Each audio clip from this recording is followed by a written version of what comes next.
Hello viewers, তোমরা দেখছো GS tutorial. আজকের ক্লাসে তোমাদের স্বাগতম। আমি গৌতম স্যার তোমাদের জন্য নিয়ে চলে এসেছি একটি নতুন অর্থনীতির ক্লাস। যে WBCS পরীক্ষাকে পাখির চোখ করে তোমরা এগোচ্ছ, তাতে অর্থনীতি একটি গুরুত্বপূর্ণ বিষয়। ওই অর্থনীতিকে অবহেলা করলে WBCS কখনোই পাওয়া সম্ভব নয়। এছাড়া বিভিন্ন যে কম্পিটিটিভ পরীক্ষায় অর্থনীতি থেকে দু একটি প্রশ্ন এসেই থাকে। তাই যদি আমার সঙ্গে অর্থনীতির বিষয়টিকে নিয়ে পড়াশোনা করতে চাও, তাহলে আমার ভিডিওটি অবশ্যই দেখো, প্রথম থেকে শেষ পর্যন্ত দেখো। যদি ভিডিওটি ভালো লাগে তবে অবশ্যই চ্যানেলটিকে সাবস্ক্রাইব করে বেল আইকন বাজিয়ে দাও। চলো ভিডিওটি শুরু করা যাক। আমাদের প্রথম প্রশ্ন হলো, ভারতের মুদ্রাস্ফীতির হার হলো দ্বিমাত্রিক, একমাত্রিক, ঋণাত্মক না শূন্য? অর্থাৎ ভারতে যে মুদ্রাস্ফীতি দেখা যায় সেটি কটি ডিজিটের? ডবল ডিজিট মানে 10 বা তার বেশি, না 1 থেকে বা 9 পর্যন্ত, অথবা ঋণাত্মক মাইনাস কোনো ফিগারে, না শূন্য? ভারতের মুদ্রাস্ফীতির হার হলো একমাত্রিক।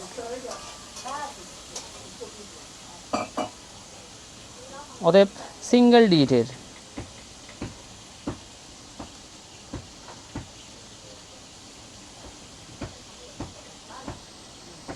আমাদের পরবর্তী প্রশ্ন হলো, অনুৎপাদক সম্পদ হলো ভারতীয় বাণিজ্যিক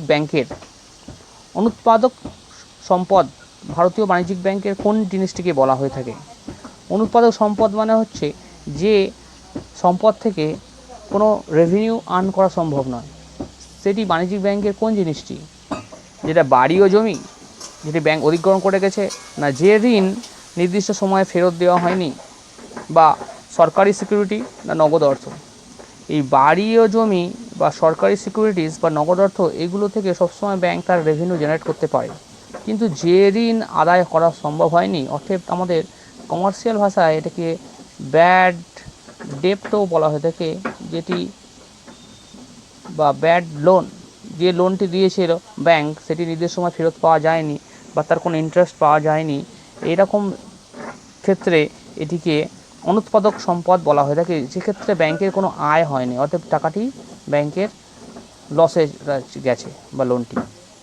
আমার তৃতীয় প্রশ্ন হলো, ভারতের বেকারত্ব ঘনীভূত হয়ে আছে কোন ক্ষেত্রে? সংগঠিত ক্ষেত্রে, অসংগঠিত ক্ষেত্রে, সংগঠিত অসংগঠিত ক্ষেত্রে, না বৈদেশিক বাণিজ্য ক্ষেত্রে? ভারতে বেকারত্ব ঘনীভূত হয়ে আছে সংগঠিত অসংগঠিত ক্ষেত্রে, এই দুই ক্ষেত্রেই ভারতে বেকারত্ব ঘনীভূত হয়ে আছে। কেন্দ্রে প্রথম অকংগ্রেসি সরকারের নেতৃত্ব দেন কোন প্রধানমন্ত্রী? কেন্দ্রে প্রথম অকংগ্রেসি সরকারের নেতৃত্ব দিয়েছিলেন মোরারজি দেশাই প্রথম কেন্দ্রে অকংগ্রেসি সরকারের নেতৃত্ব দেন। আমাদের পরবর্তী প্রশ্ন, মানব উন্নয়ন সূচক প্রকাশিত হয়েছিল কার দ্বারা? বিশ্ব ব্যাংকের সহায়তায়, না ইউএনডিপির সহায়তায়, না আইএমএফ ইন্টারন্যাশনাল মনিটারি ফান্ড, যেটা আন্তর্জাতিক অর্থ ভাণ্ডারের সহায়তায়, না নীতি আয়োগের সহায়তায়? এটি অর্থাৎ মানব উন্নয়ন সূচক, হিউম্যান ডেভেলপমেন্ট ইন্ডেক্স, এটি প্রকাশ করে থাকে ইউএনডিপির সহায়তায়, ইউনাইটেড নেশনস ডেভেলপমেন্ট প্রোগ্রাম এর সহায়তায় মানব উন্নয়ন সূচক, যেটাকে HDI আমরা বলে থাকি, সেটি প্রকাশিত হয়।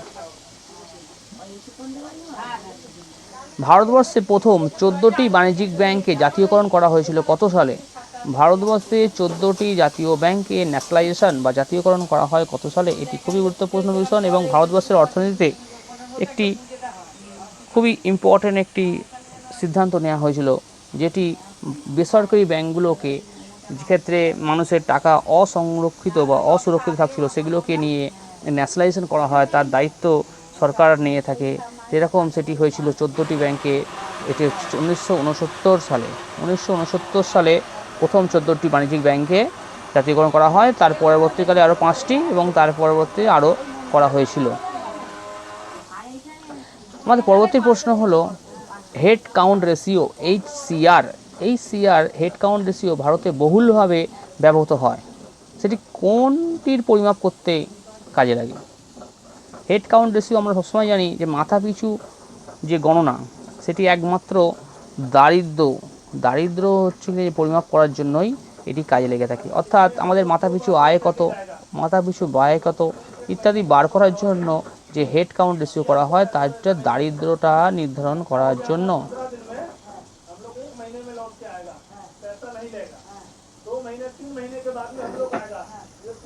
ভারতীয় টাকা যখন আমেরিকার ডলারের তুলনায় ডেপ্রিসিয়েট করে, ভারতীয় টাকা যখন আমেরিকার ডলারের তুলনায় ডেপ্রিসিয়েট করে অর্থাৎ ভারতীয় টাকার দাম ডলারের তুলনায় কমে যায়, তখন কি হয়?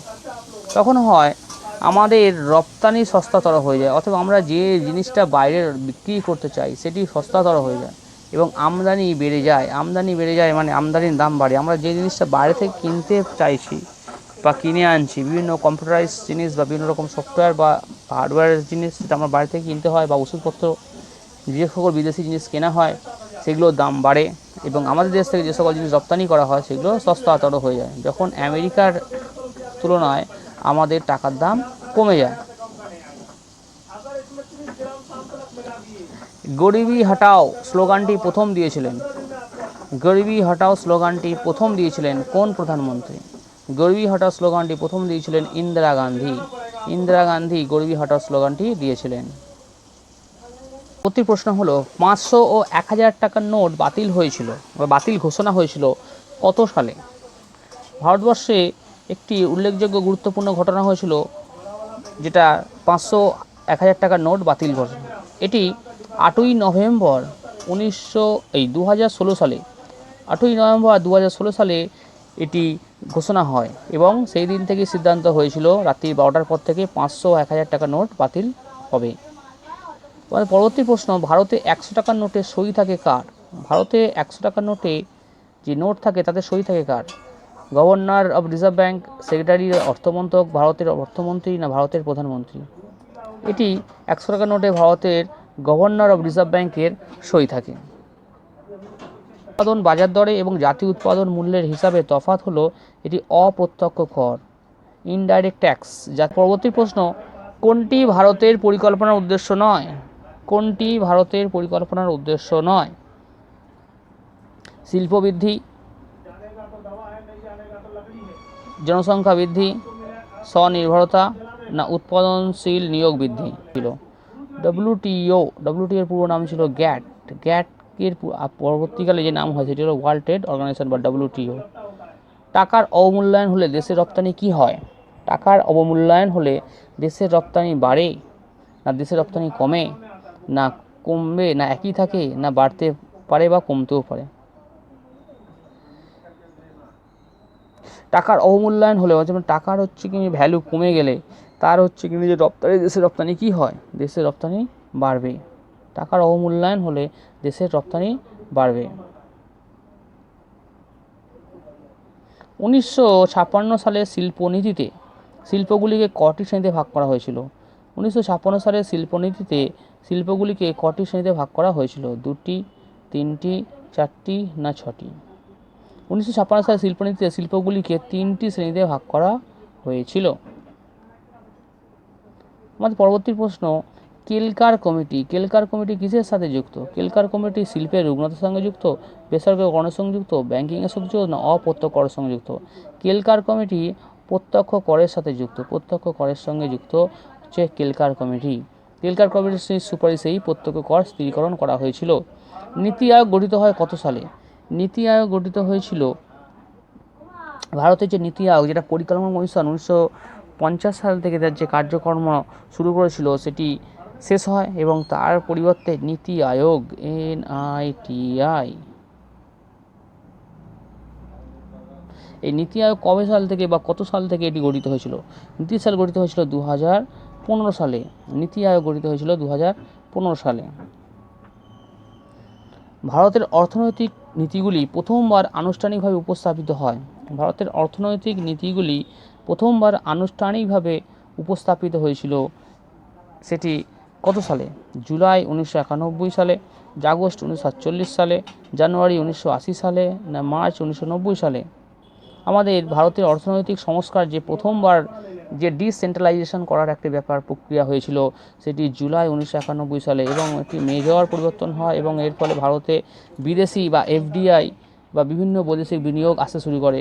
এটিই হয়েছিল একটা মেজর সিদ্ধান্ত ইকোনমিক্যাল ব্যাপারে, সেটি জুলাই 1991 সালে। ভারতের জাতীয় উৎপাদনে পরিষেবা ক্ষেত্রের অবদান হলো, ভারতের জাতীয় উৎপাদনে পরিষেবা ক্ষেত্রের অবদান হলো, একটি গুড স্পটের প্রশ্ন, পরিষেবা যে সার্ভিস সেক্টর তার অবদান কত? টোটাল যে জাতীয় উৎপাদন জিডিপিতে জাতীয় উৎপাদনের ক্ষেত্রে সার্ভিস সেক্টরের ভূমিকা কত পার্সেন্ট? সেটি হলো 62%।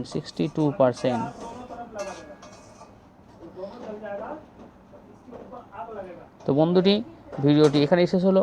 যদি ভিডিওটি ভালো লাগে অবশ্যই একটি লাইক করে চ্যানেলটি সাবস্ক্রাইব করে বেল আইকন বাজিয়ে দিও। এতক্ষণ ধরে ভিডিওটি দেখার জন্য ধন্যবাদ।